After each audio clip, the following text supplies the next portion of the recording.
Tony Romo has decided to retire from the NFL and transition into a career in broadcasting for CBS.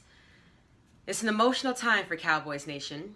And for all of you Dallas Cowboys haters, you Tony Romo naysayers who feel Tony Romo is overrated and overexposed and you don't quite understand what all the hoopla is about, this isn't about you.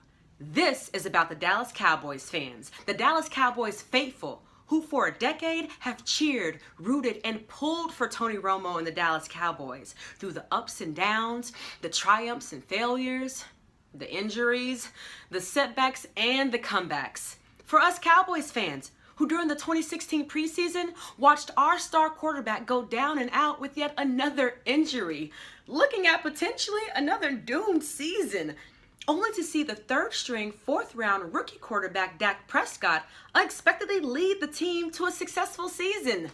This is for us Dallas Cowboys fans who had to endure the starting quarterback controversy the entire season, who felt torn between wanting to see Tony Romo have one more chance, but also wanting to ride the momentum Dak Prescott wonderfully engineered. For the last several weeks and months, the Dallas Cowboys fan base has had to watch and wonder what would be Tony Romo's fate. For Tony Romo to retire as a Dallas Cowboy and end his football career marks the ending of an era in Dallas and finally gives Cowboys Nation the closure we need to move on to the future. Every time Tony Romo has been called trash and irrelevant and overrated. Thank goodness we have stats. After coming into the league undrafted, Tony Romo has the 4th highest career passer rating, the 5th highest career completion percentage, the most fourth quarter comebacks since 2006, and the most game-winning drives from 2006 to 2014. He is the Dallas Cowboys career leader in passing yards and touchdown passes. And oh, by the way, he accomplished that playing 9 fewer games than Troy Aikman. And yes, we are all aware and constantly reminded of the fact that Tony Romo has only 2 playoff victories during his entire career. Well, look at the bright side. Tony Romo has more playoff victories than 13 NFL teams since 2007. Did Tony Romo ever lead the Cowboys to a Super Bowl? No.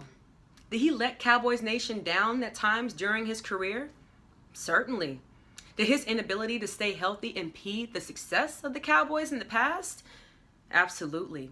But in spite of Tony Romo's shortcomings, he was always a fighter, playing games with punctured lungs and broken bones, with or without talent around him, playing on the biggest stage and in one of the most glorified positions in all of sports, the starting quarterback of the Dallas Cowboys. Tony Romo competed. He never gave up. You could talk all the trash you want about Tony Romo, but he kept you watching America's team. From a diehard Dallas Cowboys fan, thank you, Tony Romo. You were the leader and face of the Dallas Cowboys organization for over a decade, and we'll miss you. For those who don't get it, it's okay. This is about us.